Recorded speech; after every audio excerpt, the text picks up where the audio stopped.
like that's at least putting some boundaries on things. That's true. I'm gonna go dance. Is Vilya still here?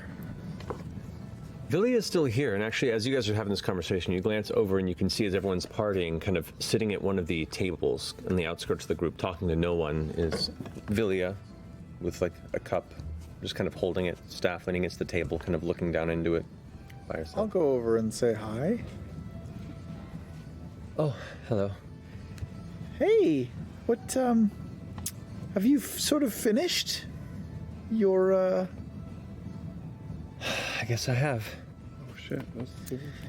were you going to, stick around for tomorrow, or do you think you're done? I mean, we don't really know what this party's gonna be, and, you know, we're set, so if you wanted to go, that would be okay. Suddenly, like, the area you guys are in gets shoved a little bit, and you can see there's a younger couple who are here, both laughing and just start making out, kind of leaning against the table before stumbling off that way, and Vilya kind of goes, I'm not sure if these frivolities are really my scene. Yeah.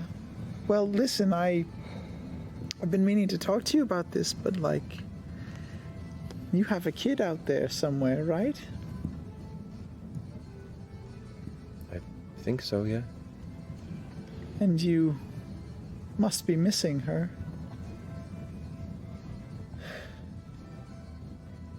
Very. But at the same time, maybe you're a little nervous to go back? How could I not be? Yeah. Yeah, I've felt the same way many times. Not sure where I fit in the world, really. Whether I'm meant to be out exploring and traveling, or meant to be home caring for someone else, or a little of both. And for you, it must be impossible. You don't even know if your little one's where she is, or what she's up to, or if she's okay.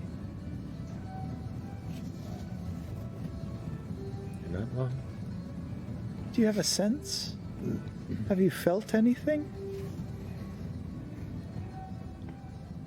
I believe, I feel in my heart of hearts, in my soul, my husband and daughter are okay. That dread has never crept in. Just nerves.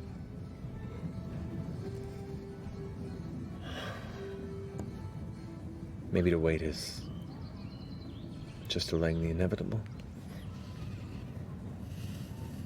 Yeah, I've been thinking the same thing too. But you can't delay forever. At some point you have to go home. You're right. Where are the rest of your friends? I think one of them's dance fighting, and one's talking to her fake god, and I think one's playing her crazy weird harp, and one's probably just sort of being sad. You know, normal nighttime stuff. Would you think they'd be angry if I left without saying goodbye? No. I mean, not angry. They'd be sad that they couldn't say goodbye to you, but every one of us has left without saying goodbye to someone in our lives. We're sort of used to it.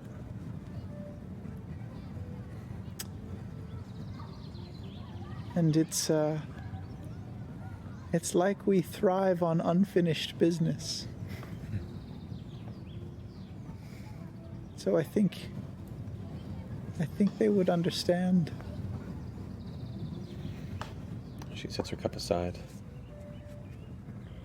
and kind of traces her fingers in the air for a second, and as she does, you watch at the top of the vines that form the leg, you watch as these two flowers bloom, and then a third. Different colors. One pink, one white, one blue. She plucks them from her leg. Takes the pink one and says,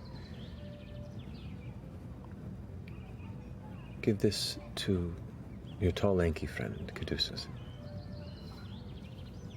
Tell him that whether it be just nature itself or the Wild Mother's guidance, he protects the green that keeps those like me alive." Hands the blue one to you and says, "And give this to the newbie, Ford, the one who's beginning his journey, to remind him that the nature that I myself represent is always there to protect him." And she takes the white flower and goes, "And give this to the quiet one, Yasha, because I notice she likes to keep these in a book. And tell everyone else thank you." I will. Yeah, I will. I know you'll be happy where you're going. And I must say I'm jealous of you. Why?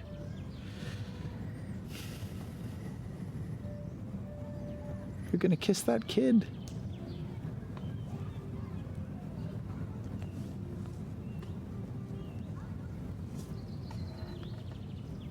You're almost done here. I'm sure it won't be long until you get the chance to kiss yours too.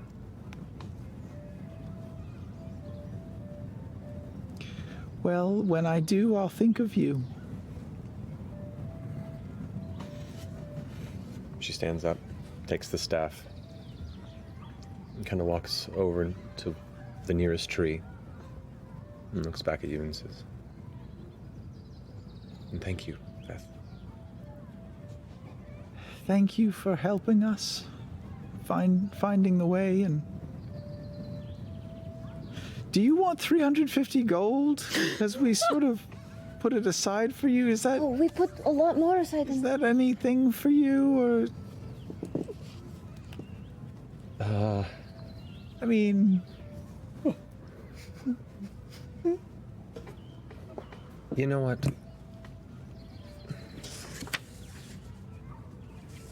If you can go ahead and give that to Enola for me. oh, She's done about as much to guard and keep this place safe as I have, and I think she'll have more use of it than myself. we will, promise. Okay. Watch out for oceans and volcanoes. Travel safe. Will do. She turns towards the tree, takes a deep, visible breath, marks the front of it with the staff, and you watch as the doorway opens up. And there beyond it, it's a sunset. Wherever it is, you can see kind of oranges and purples and a dark blue that is taking a sky with bits of white cloud that have been swallowed by the same hues in the air. You see reddish-brown rock, like a mountainside, a precipice of some rocky range. You see over the top of the branches what looks almost like cherry blossom-like leaves, just kind of framing the exterior of the doorway, as there are these long benches, like an amphitheater sort of setup that is arranged around it. A few figures kind of stand up curiously, as you see a female figure about 20 feet away, this heavy mantle of transitioning colors, long red hair, and these branching, pointed antlers. Just turn. As Vilya kind of steps through and into the space, the people back up. And the female figure just clasps her chest and begins to run for her, and the doors close. Goodbye. And that's where we'll end tonight's episode. Oh my god.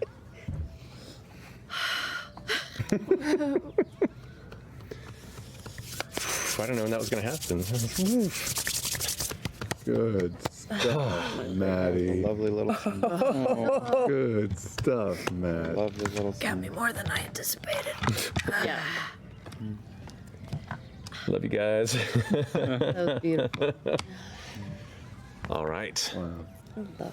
So we're going to pick up next week for the actual event. We're I know. finally We just keep pushing. penultimate keep pushing game. it. trugging on to Traveler That Con. money, right? We're not giving that to those. Like, What money?